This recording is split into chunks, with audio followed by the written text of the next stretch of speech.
Hello lovely people, my name is Emma and today I'm bringing you some recommendations for the prompts for Non-Fiction November 2023.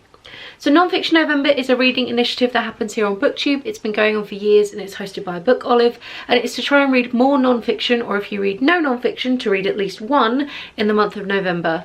There are 4 individual word prompts that can be used to guide your TBR but are not compulsory, and I really like to put out a recommendations video every year for books I think that would fit really nicely with the prompts.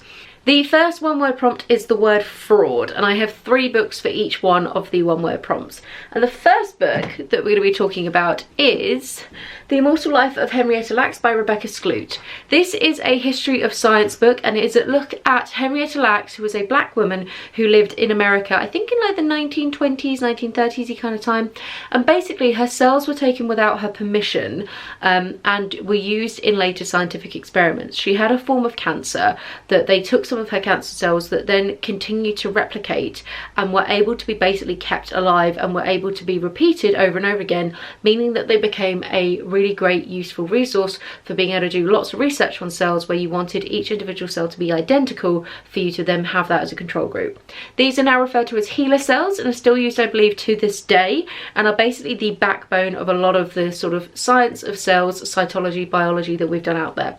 This was, however, taken without her permission, and this book looks at not only the advancements we've made because of the discovery and the ability to use them, but also the fraud that has essentially been committed and the lies that her family were told, and the lies that the black community in general were told, often connected to medicine.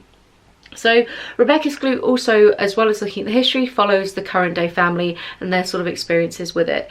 It's incredibly interesting. It is definitely a major powerhouse name of like pop science books. It's been around for quite a long time and it was a really enjoyable read, so I would definitely recommend it as a very interesting look at how scientific research is performed and the ethics around taking people's tissues, basically.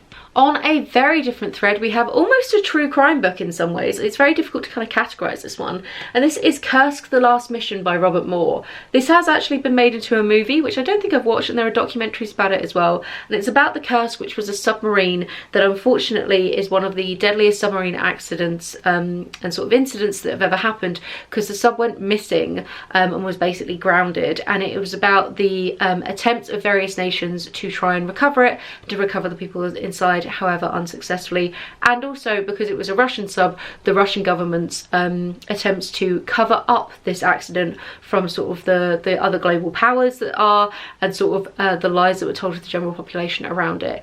It's incredibly atmospheric and very fast-paced and interesting. I learned so much about submarines, submersibles, water pressure, how you attempt to rescue them, as well as a lot about geopolitics as a whole, and it was kind of a book that I really like blitzed through. I'd definitely consider it a very fast-paced non-fiction. So if you're worried that non-fiction has a reputation for being very dry and boring, I think this one will totally refute that. And there are some really great, like I say, there's a movie with apparently Colin Firth in it, given he's on the cover, and there are loads of documentaries out there. So if you like to supplement your reading, or you're not too sure if you want to go for non-fiction and this is a topic you're interested in, there's a lot of other content out there in different formats about it.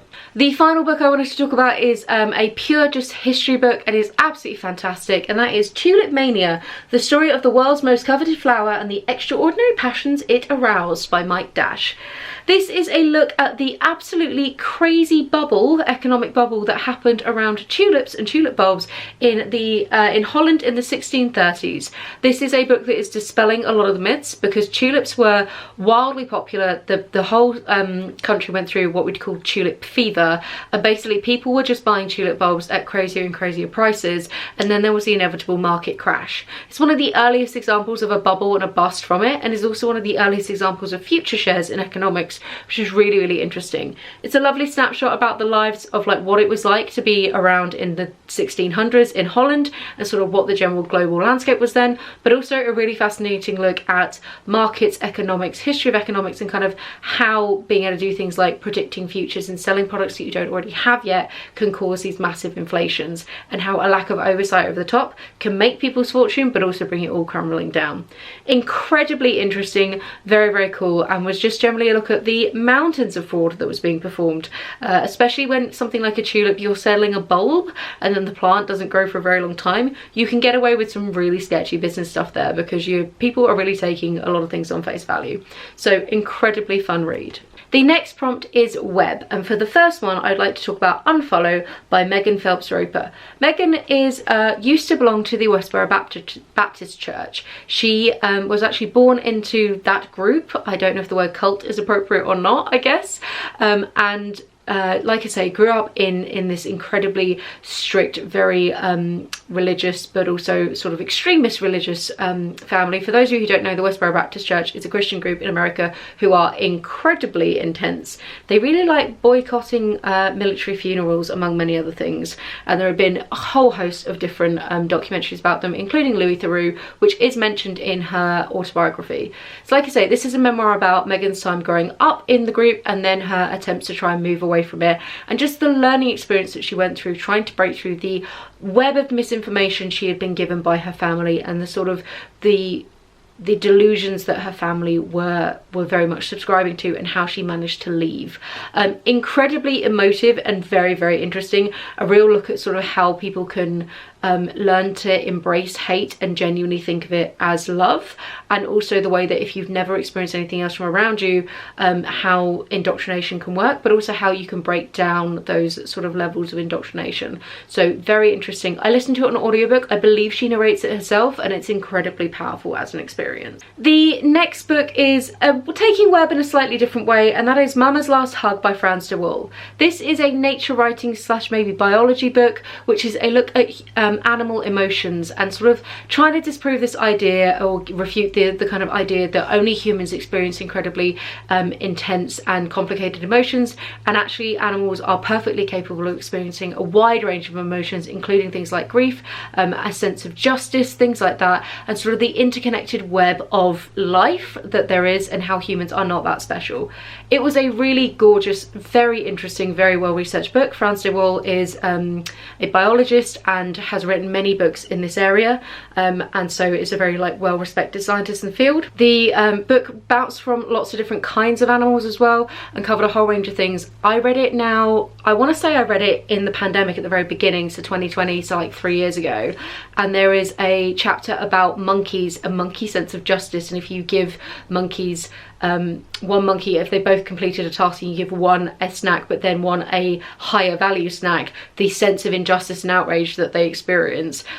Excellent, really, really good fun. But then there was a chapter that was really emotional, which was about how animals grieve, and that was something that, yeah, just really, really struck me. So fantastic book, such a wonderful, interesting look at animal psychology, animal behaviour as a whole. And then the final book for web is a history book, and that is A Woman of No Importance, The Untold Story of Virginia Woolf, World War II's Most Dangerous Spy by Sonia Purnell. So this is about Virginia Hall and her experiences as a World War II spy. She spent a lot of time in France during World War II, but not exclusively, and was part of the spy networks over there. It details her early life and how she ended up in this. She's also, this is great for disability rep because she does lose a leg before the war, and so it's kind of a conversation about her and her being an amputee and her prosthetic as well during it, and then also just her experiences during World War II and how she managed to feedback information, the webs that she managed to connect of people, contacts, information in general, the various people she managed to smuggle to safety, and the information that is completely that changed the outcome of the war in various different ways.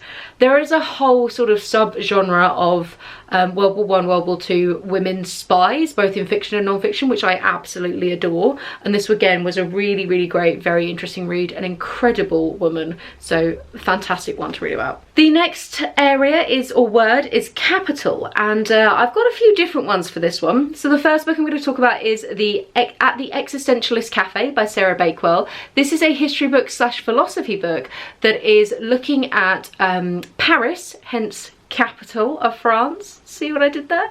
And I think I'm gonna get my time period wrong, so I'm not even gonna say it, but like 20th century basically, and it is about various great thinkers who were involved and would hang out in these various Parisian cafes and trade ideas. There were artists, there were writers, there were philosophers and thinkers. It's people like Simone de Beauvoir, and it was a look at the work that they were writing and how what was happening in the area was influencing them, and some of the ideas that they were sort of coming up with.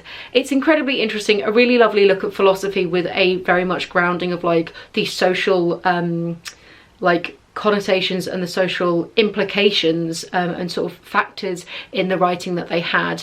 Again, I listened to this one on audiobook. It was just an incredibly pleasant read as a whole, and so like a history but a more modern history, and again with a very like philosophical slant to it. So incredibly interesting read about some very interesting people. The next book I want to talk about is looking at the people who are in charge of the Capitol with a O, and that is We Were 8 Years in Power by Ta-Nehisi Coates. This is a collection of 8 essays by writer Ta-Nehisi Coates, who writes various political work as well as some fiction, and it is a black writer who is writing in America, and this is specifically looking at Obama's, I nearly said reign, I don't think that's what it's called, term. I've been reading way too many things about royalty recently. Obama's time as president and the implications of a black man finally being voted in as president, what that means for race in America, but then on the heels of that, the voting in of Trump and what that kind of means for the political landscape as a whole, and sort of the social acceptableness of the kind of blackness that Obama was putting forward, and how just having a black president doesn't actually mean that your country has fixed racism. The essay collections, each one individually has been published elsewhere, but each one of them then has a modern day reflection on the moment and sort of how Ta-Nehisi feels like things have either changed or not changed dependent. Very lyrical writing, incredibly interesting, very introspective and in-depth, and again I think I listened to this one on audiobook and was really lovely narration. Fascinating all around, and because it's an essay collection you can take each one individually or look at ones in particular that you're interested in if you don't want to approach a huge, big, very intense non-fiction. Essay collections are a great way in if you are new to non-fiction. You can almost consider them the equivalent of the short stories for the non-fiction world. And then to go from quite accessible to absolute tome, we have The Romanovs by Simon Sebag Montefiore. This is a look at the people, the royalty, the Romanovs, who were the ruling family of Russia for a very long time. Several hundred years, I can't remember exactly how long. This is people like Catherine the Great, but it also brings you all the way forward to people like Anastasia and sort of the very beginning of World War I and the Russian Revolution. And so it is a sweeping broad look at Russian history as a whole. As you can see, it is a beast of a book. It is the kind of thing that, you know, I would definitely recommend this for people who are comfortable in non-fiction already, read a fair amount of non-fiction, because it's also very small font, very dense, lots of information, and some of it definitely did wash over me. As with any of these broad sweeping history books or broad sweeping books in general in non-fiction, some of the areas I found more interesting than others. I'm a big fan of the late Romanov family. I find Alexei, the Tsar, and Anastasia and everything that happened there with them really fascinating, just sort of at the beginning of World War I and that kind of turn of the century.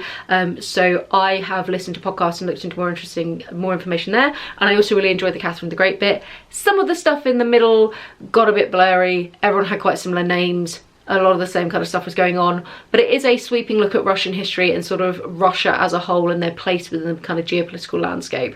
So yeah, really interesting, definitely comprehensive, and they spent a lot of time in the capital because that's how we're working this guy in. And the final word is display, and for this one I very much focus on art and art history in general. The first book I want to talk about is Colour by Victoria Finlay. This is a micro history looking at colour and various colour pigments, and it's sort of really fun because it bounces all across both art history but also like supply chain stuff and what the colours have meant sort of socially and historically, and how we have come about them. And it covers things like, you know, green wallpaper and how we used arsenic and the implications of the fact that people wander around in the Victorian era just like casually poisoning themselves because we use arsenic to colour things green. It covers things like carmine and beetles and the ethical implications of using beetles as your pigments. It's just one of these sweeping, broad, fascinating looks where it jumps all over time periods and places in the world and kind of focus and slant, whether it be the social side or the more military side or the economic side. So if you are new to non-fiction and don't really know where to go, I think microhistories on a topic you're interested in are an incredible way to get a real nice broad range. I have a whole separate video about microhistories, I'll link down below, and I think I talk about this one in it. And she has another book about jewels that I definitely need to read. I have on my TBR shelf. Just real light, easy reading. And again, with each colour being taken separately, you can dip in and out. It's not one long continuous read. The next book I'm going to talk about is a little bit more of a strict art history book, and that is Judith Mackrell's The Unfinished Palazzo. This is looking at a particular building in Venice, which is a very fancy building. I have been there, it is lovely. And the three incredibly interesting women who have owned it over the years. So we have, in the 20th century, we had the strangely wealthy Marchesa Luisa Casati. Then we have the British socialite Doris Castle-Ross. And then we have the American heiress Peggy Guggenheim of the Guggenheim in New York and the Guggenheim Gallery, which is now in the Unfinished Palazzo in Venice. So it's a really interesting look at Venice and sort of Venetian history, but also these fun three women who were involved in high society and the art world in varying different ways. Peggy Guggenheim was one I was most interested in, and the reason why I bought the book. She has sponsored people like Jackson Pollock and really made a lot of the kind of very early modern art, postmodern art careers out there. She was a very big sponsor for those kind of people. But the people before her, the other two women, were equally fascinating. A lot of look at like fashion and musicians and pop stars and kind of people who celebrity in the like 20th century. So really interesting read and very good fun. And the final book I want to talk about is Slugfest by Reed Tucker. This I actually read years ago at my very first non-fiction November, so it's really lovely to be able to be like recommending it now. This is a look at the history of Marvel comics, or comics in general, and the big smackdowns between Marvel and DC, the historic rivalry that has gone on for God's 70, 80 odd years now. It looks at the earliest iterations of comics, how superheroes came about, and then how these various groups splintered off, so you end up with things like Image Comics when we start talking about artist rights, royalties, and who actually owns the conceptual work when you know, various people are drawing and writing these characters and taking them off into different places. It brings it all the way to modern day, looks at the Marvel Cinematic Universe and the sudden influx and interest in superheroes that's really happened over the past kind of 15 years or so. And yet just generally a really fascinating, interesting look at an area of pop culture and sort of the mechanics behind it, and how these two powerhouse companies have managed to sort of come into existence and continue to be at loggerheads over the years. This one, again, I listened to an audiobook. You might have noticed I really like an audiobook non-fiction. I think it's a great way of approaching topics that are a little bit dense, and the narration was fantastic. The pace was really light-hearted and fun, and it's just such an entertaining area to be learning about. So again, if you're worried that non-fiction is really dry and boring, I think this one might be a really great one for you. So that is it from me. Those are 12 non-fiction books that I think are just really fantastic from as wide a range of genres as I could possibly fit in. Please do definitely check out my back catalogue. I've recommended books for non-fiction November most years now in a row, so please do look at my last non-fiction November. I skipped last year, but I did the year before, and I have a recommendations video there, and they are completely different books to this one. I did check. Also definitely check out my TBR down below that I did release my last posting day. I think that was Friday. I'm really excited about the books I'm going to be reading, and like I say, I've got so many videos on non-fiction for really weirdly niche specific areas, whether it be microhistories or British history or non-fiction like science writing or nature writing, travel. Like, I read from a huge range of things, so please do check them out all down below. Let me know what you're reading for non-fiction November. Did any of these make the cut and have popped onto your TBR? And have a wonderful reading week. I'll chat to you soon. Bye.